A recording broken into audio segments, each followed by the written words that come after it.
unwilling. So Hercules wrestled with the slippery ancient and forced him to disgorge his reply.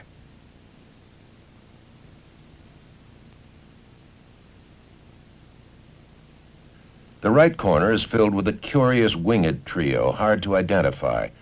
3 snaky coils are inextricably entwined. 3 bodies and 3 bearded faces with large eyes full of humor.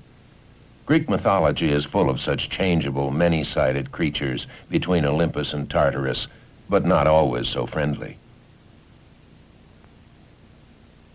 The temple of Apphia, the unseen goddess, on the island of Aegina, was begun about 510 BC, some 70 or 80 years after the archaic temples erected at Corfu and on the Acropolis, but 50 years before the temple of Zeus at Olympia.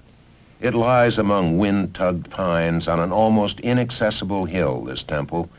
Its huddled columns seem too numerous for their task.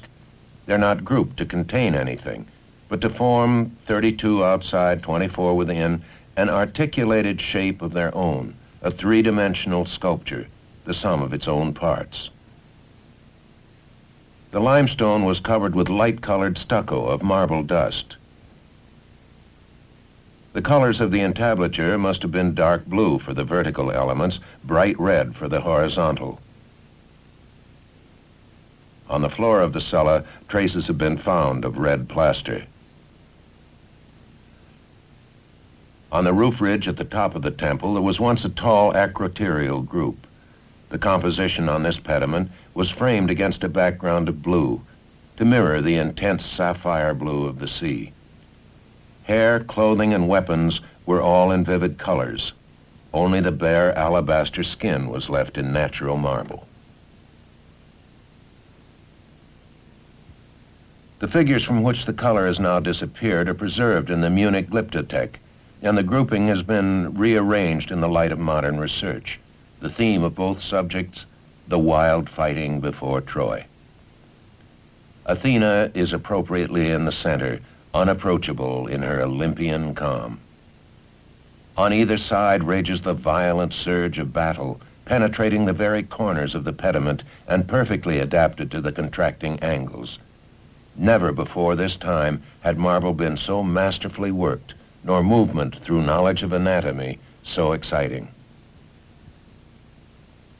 In the west pediment, the bodies of the warriors have been released from the structural rigidity of the archaic period, but their faces still gleam with that empty smile, in a convention often meaningless to us, giving to the group a touch of pantomime.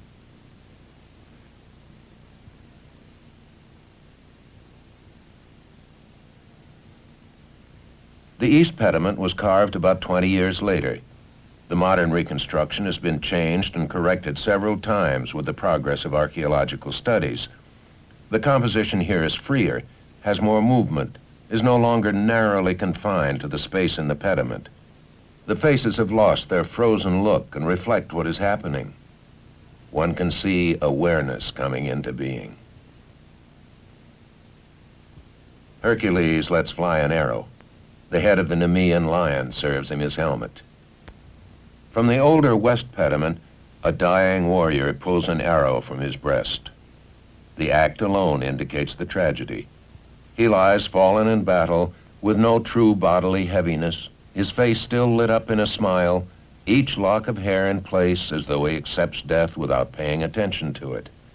This is archaic art. The warrior from the later east pediment really collapses. The heavy limbs contort and twist the body in counterpoise around a central axis. The crossover point between these two conceptions lies somewhere between the first and second pediments of Aegina within the first quarter of the 5th century BC, and somewhere between the childhood and adulthood of a people. Apollo, 10 feet tall, is the center of the west pediment of the Temple of Zeus at Olympia. To the right and left, centaurs, guests at a wedding feast given by the Lapiths, their cousins, lay hands in a drunken, lewd brawl on their host's womenfolk and pretty boys. This animal eruption must be brought into line. Civilization triumphs. This is one of the great battles in mythology, shown repeatedly in Greek sculpture and painting, each time a fresh study in movement and physical conflict. Yet hardly had this free and naturalistic approach to the human body been achieved when a new reality, the severe style, takes over. The face is now scarcely affected by the turmoil, relaxed, thoughtful, serious, a little sad, but not in the archaic mode. The classical type has come into being, the balance of immediate and eternal truth, so much admired by later generations as ancient marbles. The pediment had no observable function as a load carrier, nor had the metopes between the triglyphs.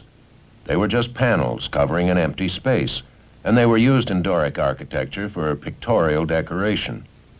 The earliest temples had painted metopes of fired terracotta.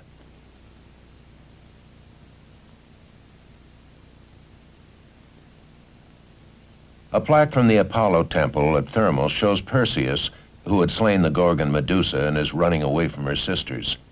He has hidden the Gorgon's head in a satchel to escape its dreaded gaze.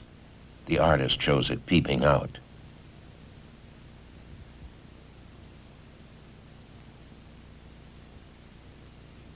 The earliest metopes of stone are found on archaic buildings in Selinus and Paestum in the middle of the 6th century BC. The metope, like the triangular space of the pediment, presents a challenge to the artist. Here Europa is carried off by the bull. The scene has to fit the rectangular, almost square frame and fill it. The deeds of Hercules and other heroes are well suited for a sequence of metopes. Hercules seizes the tripod of the Delphic priestess. Each story is complete in itself. Hercules brings the Erymanthian boar to King Eurystheus. The king hides in the Pythos, a storage vat.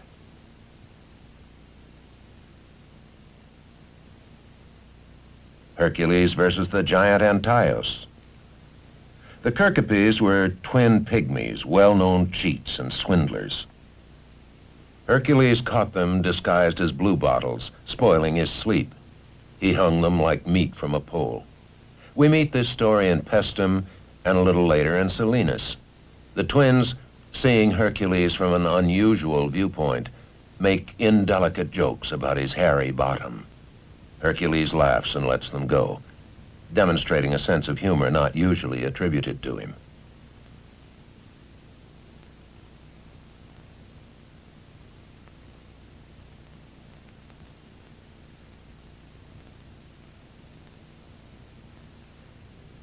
The metopes of Temple C at Selinus are carved in high relief, almost in the round, fitted into panel-like openings under a widely protruding cornice.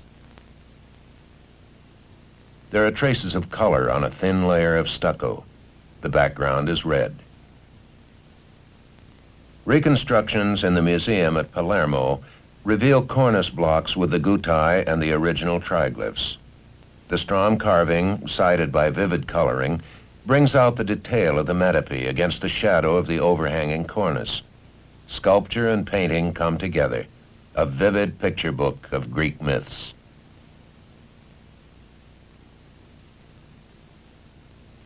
Three metopes from Selinus, Temple E, built some 60 years later, contemporary with the Olympia sculpture and the emergent severe style, give us three encounters between man and woman. Zeus unveils Hera, or perhaps Hera is unveiling herself before Zeus. The god has taken hold of her arm impatiently. He wants to pull her towards him. His mouth is half open, his teeth show. But the goddess is moved only of her own free will.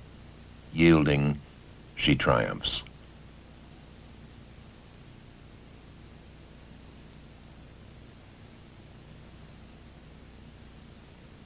Actaeon the huntsman has, through no fault of his own, surprised Artemis bathing in the river.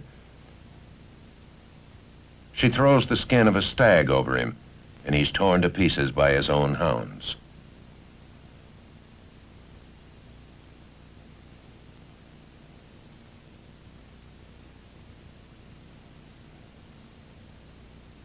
The ever-virginal Artemis punishes Actaeon simply because he has had the misfortune to see her naked. A third metope shows Hercules' fight with the Amazon Hippolyta. The hero versus the beautiful warrior queen. There are similar encounters of Theseus and Achilles against Antiope and Penthesilea. Has she fallen in love at the moment of death?